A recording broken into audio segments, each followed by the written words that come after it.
ಇನ್ನು ದೆಹಲಿಯಲ್ಲಿ ಗರಿಗೆದರಿದೆ ರಾಜಕೀಯ ಚಟುವಟಿಕೆ. ಮುಖ್ಯಮಂತ್ರಿ ಸ್ಥಾನಕ್ಕೆ ಅತೀಶಿ ರಾಜೀನಾಮೆಯನ್ನ ಸಲ್ಲಿಕೆ ಮಾಡಿದ್ದಾರೆ. ಕೇಜ್ರಿವಾಲ್ ಮನೆಯಲ್ಲಿ ನಾಯಕರ ಮಹತ್ವದ ಸಭೆ ಆಗ್ತಾ ಇದೆ. ಕೇಜ್ರಿವಾಲ್ ವಿರುದ್ಧ ಗೆದ್ದಂತಹ ಪರ್ವೇಜ್ ದೇಗುಲಕ್ಕೆ ಭೇಟಿ ಕೊಡ್ತಾ ಇದ್ದಾರೆ. ದೆಹಲಿ ಮುಖ್ಯಮಂತ್ರಿ ರೇಸ್ನಲ್ಲಿರುವಂತಹ ಪರ್ವೇಜ್ ವರ್ಮಾ ಮೋದಿ ಅಮೆರಿಕ ಪ್ರವಾಸದ ಬಳಿಕ ದೆಹಲಿ ಸಿಎಂ ಪ್ರಮಾಣ ವಚನದ ಸ್ವೀಕಾರ ಆಗುತ್ತೆ. ಕೆಲ ದಿನಗಳಲ್ಲಿ ಸಿಎಂ ಹೆಸರು ಘೋಷಣೆ ಆಗುತ್ತೆ ಬಿಜೆಪಿಯಿಂದ. ಸಿಎಂ ರೇಸ್ನಲ್ಲಿ ಪರ್ವೇಶ್ ವರ್ಮಾ, ವಿಜೇಂದ್ರ ಗುಪ್ತಾ ಇದ್ದಾರೆ. ಅಮಿತ್ ಶಾ ನಿವಾಸದಲ್ಲಿ ಬಿಜೆಪಿ ನಾಯಕರು ವಿಚಾರಕ್ಕೆ ಸಂಬಂಧಪಟ್ಟಂತೆ ಮೀಟಿಂಗ್ ಅನ್ನು ಸಹ ಮಾಡ್ತಾ ಇದ್ದಾರೆ. ಮೋದಿ ಅಮೆರಿಕದ ಪ್ರವಾಸದಲ್ಲಿರೋದ್ರಿಂದ ಅವರು ಅಮೆರಿಕದಿಂದ ಬಂದ ಬಳಿಕ ದೆಹಲಿಯ ಸಿಎಂ ಪ್ರಮಾಣ ವಚನ ಆಗತ್ತೆ. ದೃಶ್ಯಗಳಲ್ಲಿ ನೋಡ್ತಾ ಇದ್ದೀರಾ. ಮತ್ತೊಂದು ಕಡೆ ದೆಹಲಿಯ ಮುಖ್ಯಮಂತ್ರಿ ರೇಸ್ನಲ್ಲಿ ಪರ್ವೇಜ್ ವರ್ಮಾ ಅವರಿದ್ದಾರೆ. ಪರ್ವೇಜ್ ವರ್ಮಾ ಅವರು ದೇವಸ್ಥಾನಗಳಿಗೆ ಭೇಟಿ ನೀಡಿ ವಿಶೇಷವಾಗಿ ಪೂಜೆ ಸಲ್ಲಿಕೆ ಮಾಡ್ತಾ ಇರುವಂತಹ ದೃಶ್ಯಗಳನ್ನ ಒಂದ್ ಕಡೆ ನೋಡ್ತಾ ಇದ್ದೀರಾ. ಮತ್ತೊಂದು ಕಡೆ ಮುಖ್ಯಮಂತ್ರಿ ಸ್ಥಾನಕ್ಕೆ ಅತೀಶಿ ರಾಜೀನಾಮೆಯನ್ನ ಸಹ ಸಲ್ಲಿಕೆ ಮಾಡಿದ್ದಾರೆ.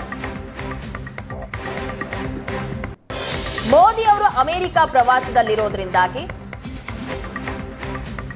ಅವರು ಬಂದ ನಂತರದಲ್ಲಿ ದೆಹಲಿಯ ಸಿಎಂ ಪ್ರಮಾಣ ವಚನ ಆಗತ್ತೆ. ಈಗಾಗಲೇ ರೇಸ್ನಲ್ಲಿ ಇಬ್ಬರಿದ್ದಾರೆ. ಇಬ್ಬರ ಹೆಸರು ತುಂಬಾನೇ ಕೇಳಿ ಬರ್ತಾ ಇದೆ. ಪರ್ವೇಶ್ ವರ್ಮಾ ಹಾಗೆ ವಿಜೇಂದ್ರ ಗುಪ್ತಾ ಅವರ ಹೆಸರು. ಇದೇ ವಿಚಾರಕ್ಕೆ ಸಂಬಂಧಪಟ್ಟಂತೆ ಅಮಿತ್ ಶಾ ನಿವಾಸದಲ್ಲಿ ಬಿಜೆಪಿ ನಾಯಕರು ಮೀಟಿಂಗ್ ಸಹ ಮಾಡ್ತಾ ಇದ್ದಾರೆ. ಸಾಕಷ್ಟು ಕುತೂಹಲ ಕಾರಣ ಆಗಿದೆ. ಹಾಗಾದ್ರೆ ಸಿಎಂ ಯಾರಾಗ್ತಾರೆ ಅಂತ. ಸ್ಥಳೀಯರನ್ನೇ ಸಿಎಂ ಮಾಡುವಂತಹ ಸಾಧ್ಯತೆ ಹೆಚ್ಚಾಗಿ ಕಂಡು ಬರ್ತಾ ಇದೆ. ಹಾಗಾಗಿನೇ ಈ ಎರಡು ಹೆಸರುಗಳು ಜಾಸ್ತಿ ಓಡಾಡ್ತಾ ಇದೆ. ಪರ್ವೇಶ್ ವರ್ಮಾ ಹಾಗೆ ವಿಜೇಂದ್ರ ಗುಪ್ತಾ ಅವರ ಹೆಸರು. ಪರ್ವೇಶ್ ವರ್ಮಾ ಅವರು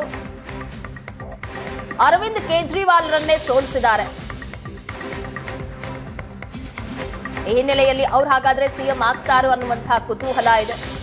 ಇದಕ್ಕೆ ಉತ್ತರ ಅಮೆರಿಕಾದಿಂದ ಮೋದಿ ಅವರು ಪ್ರವಾಸ ಮುಗಿಸಿ ಬಂದ ಬಳಿಕ ಸಿಗುತ್ತೆ. ಆದ್ರೆ ಈ ವಿಚಾರಕ್ಕೆ ಸಂಬಂಧಪಟ್ಟಂತೆ ದೆಹಲಿ ಸಿಎಂ ಯಾರಾಗ್ತಾರೆ ಅನ್ನುವಂತಹ ವಿಚಾರಕ್ಕೆ ಸಂಬಂಧಪಟ್ಟಂತೆ ಈಗಾಗಲೇ ಮೀಟಿಂಗ್ ಮೇಲೆ ಮೀಟಿಂಗ್ಗಳು ಸಹ ಆಗ್ತಾ ಇದೆ. 27 ವರ್ಷಗಳ ನಂತರ ಬಿಜೆಪಿ ಅದ್ಭುತವಾದಂತಹ ಗೆಲುವನ್ನ ದಾಖಲು ಮಾಡಿದೆ ದೆಹಲಿಯಲ್ಲಿ. ದೆಹಲಿಯ ಗದ್ದುಗೆ ಈಗ ಬಿಜೆಪಿ ಕೈಯಲ್ಲಿದೆ. ಹಾಗಾಗಿ ಸಾಕಷ್ಟು ಕುತೂಹಲ ಕಾರಣ ಆಗಿದೆ. ಯಾರಾಗ್ತಾರೆ ಹಾಗಾದ್ರೆ ಸಿಎಂ ಅಂತ.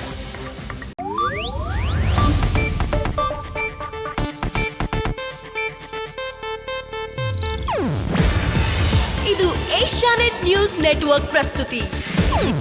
ನೀವು ನೋಡ್ತಿದ್ದೀರಾ ಏಷ್ಯಾನೆಟ್ ಸುವರ್ಣ ನ್ಯೂಸ್.